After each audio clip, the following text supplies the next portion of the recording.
Bonjour et bienvenue dans la quotidienne de School TV, l'émission qui vous raconte l'école du quotidien. Au sommaire de cette première, l'anti-sèche d'Amal Daoui. Amal, bonjour. Bonjour Emmanuel. L'anti-sèche, ce sera tous les jours un zoom sur ce que l'école nous apprend de l'actualité. Aujourd'hui, actualité qui remonte, mais on n'arrête pas d'en parler. Il aurait eu 400 ans cette année, 350 ans qu'il est mort l'an prochain. C'est Molière.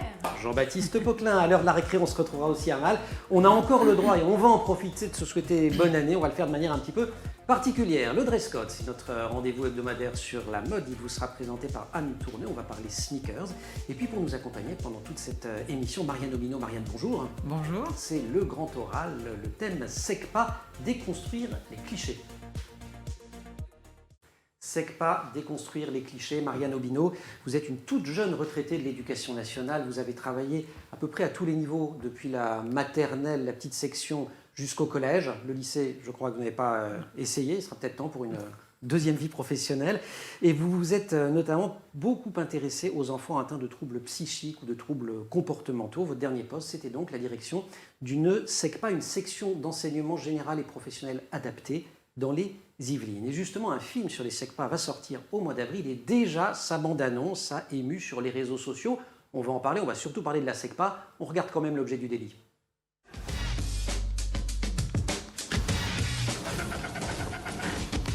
Écartez-vous, on voit pas les chaussures, elles sont là.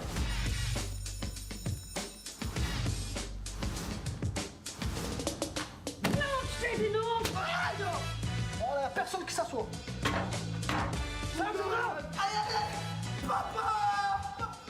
Allez, vas-y, on a le temps d'en faire une autre. Allez, vas-y. Non, ça y est, papa, demain j'ai l'école, je peux pas. Et t'es école dans 1 heure, t'as le temps. Allez, fais. Non, ça y est. Dégage, va à l'école. Ok, papa. T'es qui, toi? Je suis ton fils. Tu pouvais pas les dire? Si on considère l'ampleur de la polémique sur cette simple bande-annonce, on se demande ce qui va se passer au mois d'avril.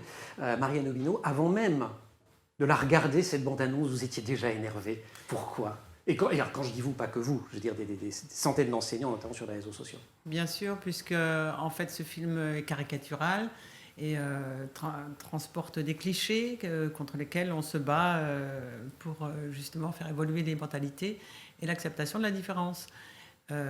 Les enfants qui arrivent en SECPA sont des enfants en grande difficulté scolaire, ne sont pas ni des enfants particulièrement violents, ni particulièrement ayant des problèmes psychiques du tout. C'est des enfants ayant des grandes difficultés scolaires. Mais question, est-ce que cette forme d'humour, ça ne va pas les faire rire, ces enfants-là, ces ados-là ? Il y a quand même une forme d'autodérision de la part des élèves dans les collèges, dans les lycées, dans les SECPA en général. Avant, je crois que ça s'appelait les SES d'ailleurs, les sections d'enseignement spécialisé, et que les enfants eux-mêmes les avaient surnommés les sections enfants sauvages, mais une forme de... Oui, un côté un peu matamore.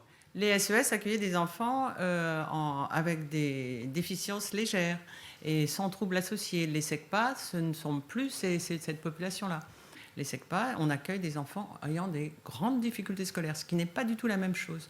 Quelques mots, ces SECPA, elles concernent aujourd'hui environ 85 000 élèves. On y entre à la fin de en 6e et surtout en 5e, c'est ça ? C'est ça. Et donc, sur quels critères ?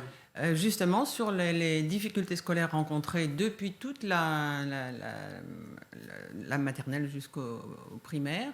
Et donc, pour pouvoir continuer les études en collège, les collèges pour tous, il faut une adaptation de l'enseignement pour permettre à ces enfants de continuer à acquérir des compétences et pouvoir ensuite aller vers une formation de niveau 5, c'est-à-dire un CAP minimum. Qui permet de trouver ensuite un emploi, de s'insérer Absolument. professionnellement. Absolument. Ce A de SECPA, pour adaptation, il est absolument fondamental. Absolument. Qu'est-ce qu'on adapte alors ? Si je suis en 5e SECPA, qu'est-ce qui va se passer qui ne se passerait pas si j'étais en 5e classique ? Alors, on adapte la pédagogie, on adapte le nombre d'élèves dans les classes, il n'y en a pas plus de 16, et on a des professeurs spécialisés sur la grande difficulté scolaire, et on permet un accès aux enfants à des ateliers professionnels, avec des professeurs de lycée professionnels qui leur permet d'être dans la pratique plutôt que dans la théorie. Ouais. Donc c'est là où, l'air de rien, on déroule le cycle, puisqu'on a vu le A, c'est l'adaptation. Enseignement général, ils continuent à faire du français, des mathématiques, Comme etc. tous les autres Et professionnels, collégiens. ils vont commencer à s'initier à des métiers dans des ateliers. On va y revenir dans quelques instants. Marianne, pour l'heure, je vous propose un petit zoom sur l'actualité du moment. C'est l'anti-sèche d'Amal Daoui. Il fait la une des médias, il fait aussi les belles soirées des théâtres, Covid ou pas d'ailleurs. C'est Molière dont on célèbre les 400 ans de la naissance cette année et 2022 sera rythmé à mal par les hommages. Et oui, 4 siècles donc ont passé depuis la naissance de Jean-Baptiste Poquelin. Il est né probablement le 15 janvier 1622. On n'en est pas vraiment sûr, hein, peut-être 1 ou 2 jours avant. En tout cas, c'est la date de son baptême en l'église Saint-Eustache à Paris. Alors, on ne le présente plus. Dramaturge le plus populaire de France, auteur préféré de Louis XIV, il fait partie de notre patrimoine et surtout du patrimoine scolaire. Il est ancré dans notre mémoire collective. Alors toute personne passée par le système scolaire a au moins étudié une œuvre de Molière. Est-ce qu'en SECPA, on étudie aussi des œuvres de Molière ? Ah ben tout à fait, c'est tout à fait envisageable, hein, comme n'importe quel autre élève de collège. Donc ces œuvres, elles se transmettent de génération en génération sur les bancs de l'école.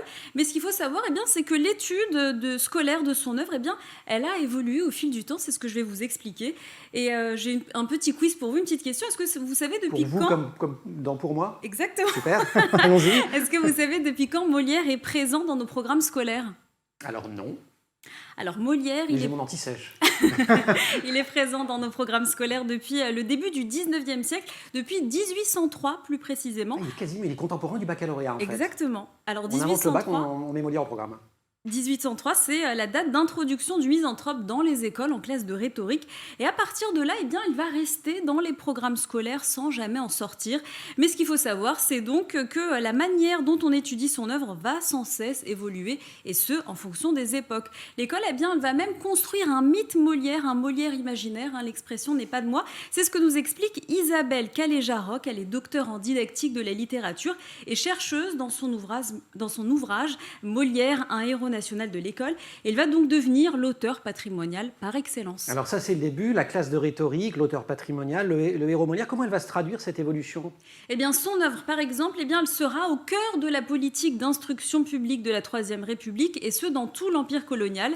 Et à partir de 1880, dans les manuels scolaires, on fait vraiment de lui l'emblème de la France, le défenseur des valeurs bourgeoises. Molière est présenté comme un républicain, comme un artiste patriote, et il est également vu comme un auteur laïque, voire anticlérical, puisqu'on le sait, il a été excommunié par l'Église catholique parce qu'il était un homme de théâtre. Et tout à l'heure, je vous parlais du misanthrope, mais il n'y a pas que le misanthrope qui est étudié, puisque petit à petit, on va introduire d'autres œuvres dans les programmes, comme Les femmes savantes, L'Avare, Le bourgeois gentilhomme, exactement, Tartuffe. Et à partir de cette époque, on le présente dans les manuels scolaires comme étant le seul auteur comique du théâtre français. Et sa vie aussi, elle est montrée en exemple aux élèves, puisqu'on met en avant le fait qu'il s'est battu pour arriver à ce qu'il voulait faire. Donc il y a aussi une valeur éducative qui est donnée aux élèves. Auteur comique, il y a le comique du texte, il y a le comique de l'interprétation. Et à partir des années 50, je crois, on va connaître une évolution. On va s'intéresser non plus seulement au texte, mais à la mise en scène. Exactement. À partir des années 50, en fait, on introduit l'iconographie pour la première fois dans les manuels scolaires, avec des photos de mise en scène de ces pièces. Et c'est justement à partir de ce moment-là que l'étude de la mise en scène va prendre de plus en plus d'importance. Ça permet en fait d'actualiser les pièces de Molière, et c'est souvent l'occasion d'organiser des sorties au théâtre avec les élèves qui vont, pour beaucoup, découvrir le théâtre pour la première fois. Est-ce que vous organisez, vous, des sorties au théâtre avec vos élèves ? Ah, bien sûr. Et c'est absolument une ouverture culturelle absolument indispensable. Donc à partir des années 80, on analyse ces images au collège, donc des images de théâtre, je vous le disais, mais aussi des images de films, comme celui d'Ariam Mnouchkine, sorti en 1978 exactement. Philippe Cobert dans le rôle de Molière, ou plus récemment Molière de Laurent Tirard, lui sorti en 2007 avec Romain Duris. Alors on va montrer des représentations qui vont inscrire les pièces dans un autre temps, dans un autre contexte, et ça permet aussi aux élèves de s'identifier plus facilement aux personnages. C'est surtout une manière d'ancrer Molière dans le présent. Donc Molière qui a encore de belles années devant lui à l'école. À l'école et évidemment dans les salles. Vous pouvez aller, si vous êtes parisien, vous pouvez même venir à Paris pour ça. Je crois que aussi bien à la Comédie Française qu'au Théâtre de l'Odéon, il y a du Tartuffe, du Misanthrope, beaucoup de Molière cette année. On va reprendre le grand oral dans quelques secondes. Je vais vous demander d'ailleurs si vous pouvez monter Molière en SECPA. Marianne Aubineau, on a fait un zoom sur l'actualité de Molière. Est-ce qu'on ne peut pas illustrer ce que vous disiez il y a quelques instants sur la pédagogie, l'adaptation de la pédagogie et cette pédagogie singulière qui est pratiquée en SECPA ? Il y a enseignement général, enseignement professionnel. Au fond, si on faisait Molière en SECPA, est-ce qu'on ne pourrait pas, fabriquer les décors en atelier BTP et étudier le texte en cours de français et faire interpréter Absolument. Et c'est le lien entre les professeurs d'enseignement général et le lien avec les professeurs de lycée professionnel, d'atelier, qui fait la différence au niveau des apprentissages. Les enfants comprennent mieux ce qui se passe. Donc effectivement, travailler sur les décors... Parce que c'est quoi l'intelligence concrète, l'intelligence de la main, Absolument, le c'est collège ça. traditionnel s'adresse trop exclusivement à une forme... Une seule forme d'intelligence, l'intelligence scolaire, qui... chez compte. ces enfants-là, qui compte évidemment, mais chez ces enfants-là, ce n'est pas la première des intelligences. Il faut faire émerger d'autres intelligences. Et donc on pratique des pédagogies différentes. Vous avez dit Absolument. lesquelles, par exemple? La pédagogie active, la pédagogie du projet, mettre les enfants au cœur de leurs apprentissages. Donc ça, très concrètement, quand on dit pédagogie active, ça veut dire je ne suis pas assis derrière mon bureau uniquement réceptacle C'est ça. et on va me faire des choses. Voilà. Et comme ça, je vais apprendre beaucoup mieux. C'est ça. Les élèves de SECPA, comment se voient-ils? Est-ce qu'ils se sentent, eux, stigmatisés, puisque vous-même et un certain nombre de vos anciens collègues ont réagi fortement à la bande-annonce de ce film en disant « c'est pas bien, on stigmatise ». Est-ce qu'eux-mêmes, ils se vivent pas bien? Oui, il faut travailler ce point-là pour que les enfants prennent leur place et travailler sur l'estime de soi. Donc effectivement, dans un collège, la politique de l'établissement va faire la différence sur le fait de ne pas stigmatiser les uns ou les autres, quelles que soient leurs compétences. Donc c'est-à-dire qu'ils ont des cours à part, hein, une pédagogie différente, mais par exemple dans la cour de récré ou dans certaines activités, Absolument. ils sont ensemble. Et des projets communs avec d'autres professeurs, de manière à... On fait même venir des professeurs d'enseignement général. Moi, c'était le cas, par exemple, en 3e, d'un professeur de mathématiques est venu avec ses élèves en atelier menuiserie, où c'était des élèves de SECPA qui expliquaient la façon de faire. 3e général, comment voilà, on fait. les 3e général avaient les notions abstraites, mais eux, ils avaient les notions concrètes. Donc tout d'un coup, on avait inversé la machine, et ça, c'était très intéressant. Et ça, c'est pas mal quand on inverse la machine. Les parents aussi, comment eux vivent-ils l'orientation de leur enfant en SECPA? Est-ce que parfois eux-mêmes la demandent? Alors, ils peuvent la demander, mais ça demande à travailler en amont avec les enseignants de primaire pour qu'ils les préparent au fait que c'est une chance de pouvoir entrer en SECPA, les places sont limitées. Donc, c'est une chance de pouvoir être accompagné et de continuer jusqu'en 3e, au lieu de ne pas avoir d'accompagnement et d'être en échec jusqu'au bout. Donc, ça se travaille pour que chacun... sorte de cette notion de SECPA à part, mauvais élève. Hein. Qu'est-ce qui empêcherait, à part l'aspect professionnel, le P de SECPA, qu'est-ce qui empêcherait le collège traditionnel de pratiquer des pédagogies, on va dire, plus variées, et de telle sorte à ce que ces élèves, finalement, puissent majoritairement être intégrés dans ces collèges? Effectivement, je pense qu'il y a déjà d'ailleurs certains établissements qui peuvent aller dans ce sens, en considérant que cette pédagogie-là est valable pour tous. Vous et êtes à la bénéfique lisière pour de critiquer votre ancien employeur et vous ne le faites pas, je me trompe? Non, après, c'est libre à chacun de prendre la mesure. Les choses sont dans le temps, hein, au départ, ces pédagogies différentes se font à la marche toujours, et toujours avec des enfants différents. Et puis quand on voit que ça fonctionne, alors on élargit. Et il y a des enseignants lambda qui utilisent des pédagogies actives avec brio. Hein. Marianne Obino, ancienne directrice de SECPA, c'est l'actualité du jour. On va prendre quelques secondes parce qu'on y a bien le droit pour se faire une petite récré. Et ça va être avec Amal, la récré. C'est la récré, Amal, et vous nous avez déniché une petite pépite. Et oui, une petite vidéo avec Yvan Monca. Il est professeur de français et de mathématiques de l'Académie de Strasbourg. Et il est aussi youtubeur. Il a une chaîne YouTube qui s'appelle Mathématiques. Et il nous souhaite la bonne année dans toutes les matières, à sa manière. Regardez. Eh bien, pour ton prof d'art plastique, tu pourras dessiner 2 fleurs de lotus, 2 anses et 2 bâtons. À ton prof de latin, tu écriras MMXXII. Avec ton prof d'histoire géo, tu utiliseras le système mésopotamien, cela donne ceci. À ton prof de français, tu rédigeras en toutes lettres 2022, sans oublier que 1000 est un variable. À ton prof d'informatique, tu diras 111 111 001 10. Avec ton prof de SVT, tu utiliseras des bambous chinois comme ceci. Mais à ton prof de sciences physiques, tu diras environ 2000. S novim godom. Et oui, c'est bonne année en russe. Il n'a pas beaucoup parlé des langues vivantes. Bon, je frime, Non, je sais dire que ça. il a Mais- peut-être évité. Il aurait pu nous présenter la bonne année dans plusieurs langues, mais il a évité parce que les Français ne sont pas très bons élèves en apprentissage de langues étrangères vivantes. Selon la Société d'éducation internationale spécialisée en linguistique Education First, eh bien, la France est seulement 28e sur 100 au niveau mondial en 2020. Et selon le Centre national d'études des systèmes scolaires, eh bien, 75% des élèves à la fin du collège avaient du mal à se faire comprendre à l'oral en anglais en 2019. Mais pourtant, les langues, on les apprend maintenant. Et oui, depuis très longtemps, depuis 1960, et les bons élèves en langue, ce sont qui selon vous?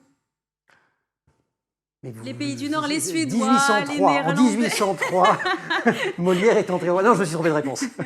Donc les Suédois, les Néerlandais et les Hongrois. Et les Français ne sont pas les seuls, hein, ce n'est pas les plus mauvais élèves. Par exemple, seuls 9% des Britanniques sont capables de se débrouiller à peu près correctement dans une autre langue que la leur. Et même si Avec le Brexit, c'est pas grave. même On reste si à la maison. l'apprentissage des langues étrangères commence dès le CP et le CE1, avec une durée moyenne d'1 heure de cours par semaine, les niveaux restent faibles, notamment parce que les enseignants sont peu formés.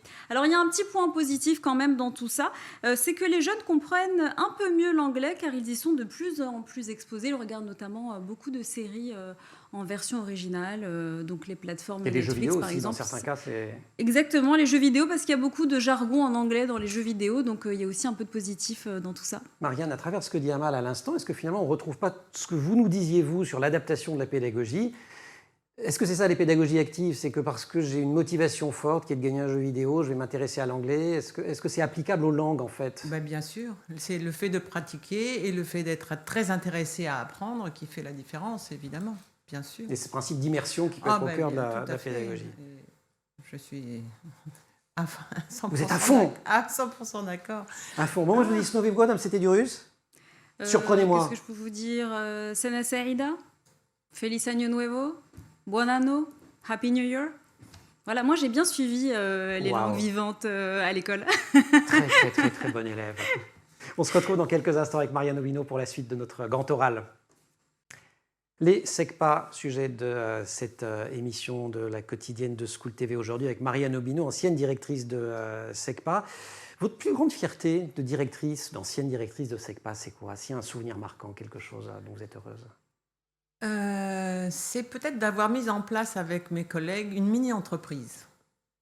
Une mini-entreprise, c'est-à-dire que les élèves n'étaient plus des élèves, ils étaient des mini-entrepreneurs sur un projet de cuisine, particulièrement avec le professeur d'atelier cuisine, HAS on dit, mais aussi avec tous les autres professeurs. Où tout le monde HAS, était c'est hôtellerie, hygiène, alimentation, service. hygiène, alimentation, service, bien sûr. Et tous les professeurs étaient concernés puisqu'il y avait de la comptabilité, il y avait des textes à écrire, donc le français, les mathématiques, la cuisine, et il y avait des choses à mettre en place au niveau du restaurant, donc l'atelier Habitat est intervenu également. Et donc là, il y a eu quelque chose de très très fort au niveau des enfants. Et le résultat de ça, c'est quoi? C'est un petit restaurant? C'est ça, c'était un restaurant Génial. qui ouvrait, qui a ouvert à l'extérieur, même pour l'extérieur, 8 fois, je crois 7-8 fois dans l'année. Formidable Oui. expérience. Comment on se retrouve directrice de SECPA? Ce n'est pas les postes les plus faciles de l'éducation nationale. Comment vous y êtes arrivé, vous?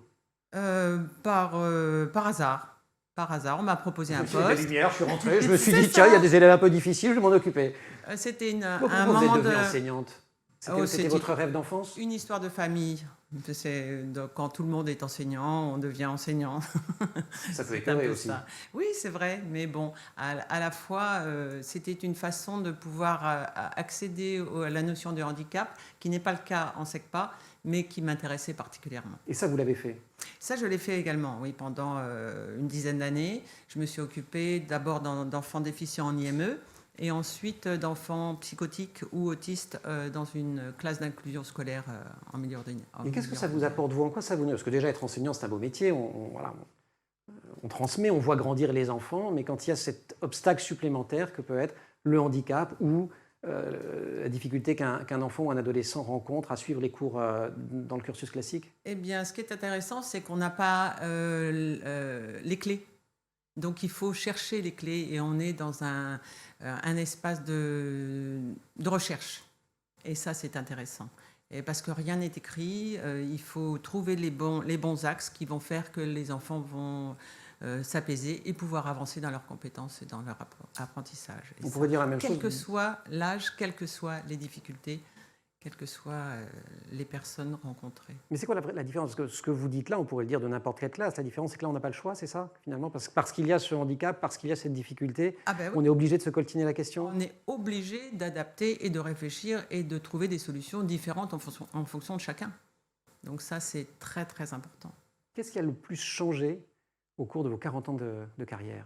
Changer. Les élèves, le système, le regard des gens? Je ne saurais dire. Je ne saurais dire parce que moi, ce qui a fait la différence et l'évolution de ma carrière, c'est de définir bien comme il faut les valeurs éducatives qui m'étaient chères. Et dans le dernier poste en direction, c'était de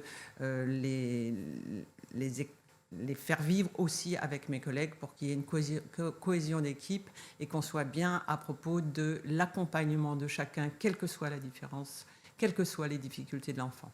Travail d'équipe, travail essentiel. Indispensable. Indispensable. On le pratique ici et on est une équipe. Et il y a des chroniqueurs. Et Amal, qui est d'une solidarité extraordinaire, va céder sa place dans quelques instants, maintenant même à Anne Tourneux, puisque c'est l'heure de notre chronique Dress Code. Merci Amal. À demain. À demain.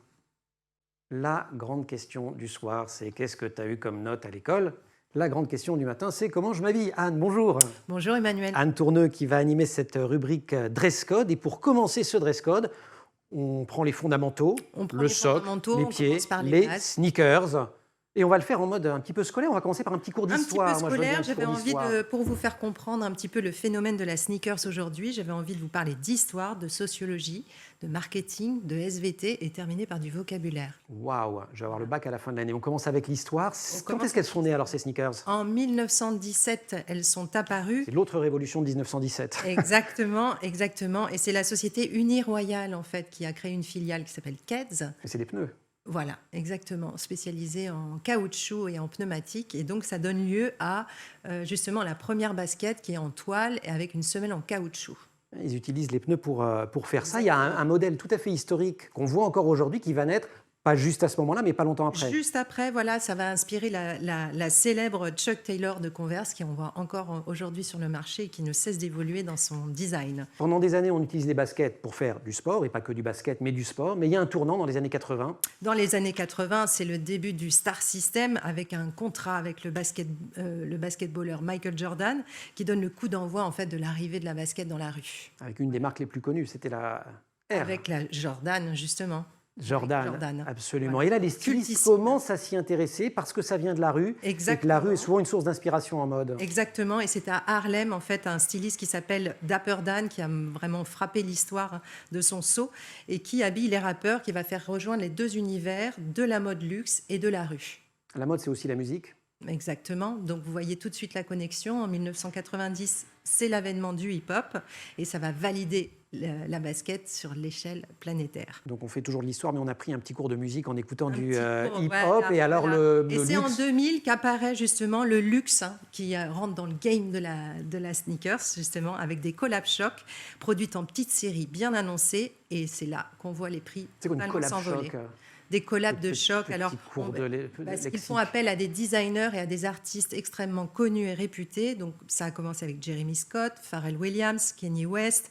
Après, les marques se sont associées. Prada, Adidas, Nike, Dior, Nike, Sacai. Et ça, j'imagine qu'on ne me le vend pas au même prix. Tout un pôle de designers et d'artistes pour justement créer des collaborations en édition ultra limitée. Et c'est le début de l'ère des raffles. Et là, on fait de l'économie parce qu'on crée de la valeur. On crée une valeur dingue parce que c'est pour vous donner un ordre d'idée, la Nike Jordan éditée par Dior, je vous demande le prix de vente de cette imaginez combien une petite Jordan qui à la base devait être vendue $40. Voilà. 400. Non. Non. Je suis loin. Il va falloir casser le code des vies. Il fallait compter 1 900 € pour pouvoir l'acheter. Et aujourd'hui, elle est cotée jusqu'à 14 000 € auprès des revendeurs. D'accord. Voilà. Et c'est le début. C'est le début de l'ère des raffles, justement. Alors, Emmanuel, Voilà, avant de vous présenter les modèles cultes qui ont enflammé la toile et, cette année, Ouais. je vais vous demander, alors qu'est-ce que c'est pour vous gagner une raffle? Marianne, c'est quoi gagner une raffle? Franchement, On ne sait pas. on ne sait pas. Hein. Alors comme ça, quand votre ado vous dire j'ai gagné une raffle, Ouais. vous saurez qu'il a remporté tout simplement une inscription pour avoir le droit d'acheter la paire de baskets. D'accord, donc Voilà. c'est des trucs sur Internet ou etc. Exactement. Vous avez d'autres, si je veux me Oui, rendre aimable oui, avec oui. Alors, ma fille? voilà, si vous voulez l'épater à tout, vous lui demandez, est-ce que vous lui dites, est-ce que ta cope une paire? D'accord. Voilà. Ça va me coûter combien? Cope une paire, c'est réussir à attraper une paire ultra prisée et recherchée. C'est ça, je sentais Voilà, bien c'est qu'il y avait ça. une arnaque. Et pour terminer, je vais vous parler du dead stock parce que alors là, c'est vraiment, on rentre dans la collection avec les sneakers, avec toutes ces éditions de designers réputés. Et le dead stock, c'est une paire non portée dans son emballage d'origine. Donc aujourd'hui, quand on achète une basket, si jamais vous la Donc portez si je trouve pas, une Chuck Taylor dead stock, dead stock, vous la gardez précieusement. Ce ne serait pas sur la Converse, ce serait plus sur les éditions ah oui d'accord, de luxe. Yeezy, Adidas que je vais vous présenter justement avant de parler de l'anatomie d'une basket. Alors on y va. Voilà. Alors ce qu'il faut savoir, c'est que la basket était censée représenter un petit peu le confort pour marcher le pied nu parce que c'est 26 os, 33 articulations, pas moins de 100 tendons et 250 000 glandes sudorales. Complexe. Ouais, 500 000 chez Pour l'adolescent garçon. ça, les designers, les marques ne cessent de réinventer. Et justement, pour les petits, on a créé une semelle qui s'appelle Barefoot.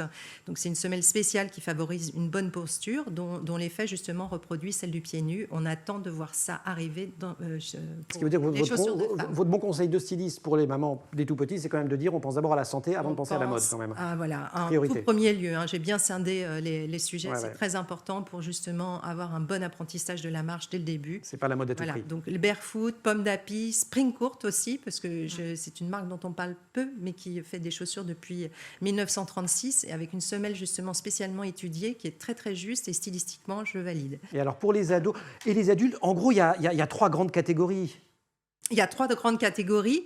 Je vais vous dire, j'ai envie de vous parler des old school parce que c'est les modèles de toujours, c'est les modèles qu'on va retrouver. Donc c'est Vans, c'est Adidas avec la Stan Smith, l'Americana, la Superstar, Converse, la Content. j'imagine. Ça, c'est des incontournables. La Converse, évidemment, la Nike, la Jordan, la Air Force sont des modèles Valeur qui sont sûre. sans arrêt. Voilà, valeur sûre, les yeux fermés, intemporels. Vous pourrez les garder. On ne se moquera pas de moi dans la cour.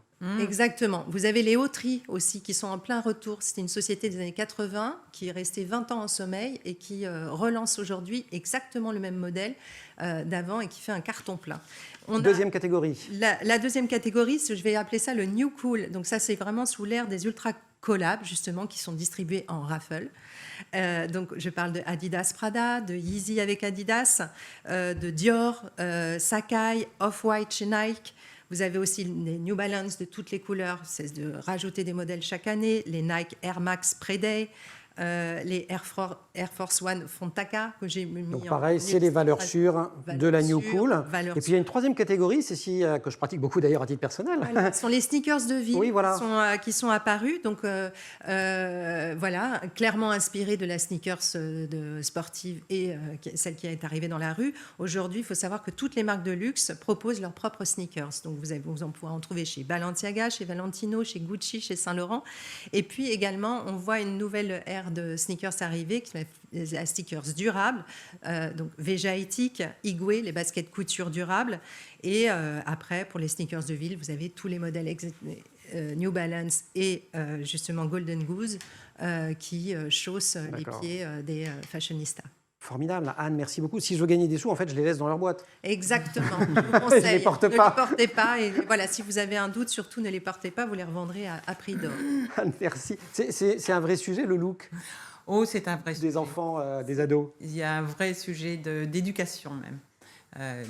Alors là, pour que les enfants aient leur place, comme n'importe quel adolescent, quelque part, on a besoin d'être à la mode, évidemment. Et donc, il y a un vrai sujet autour de ça. C'est savoir l'appartenance à un groupe. Aussi, Appartenance à un groupe.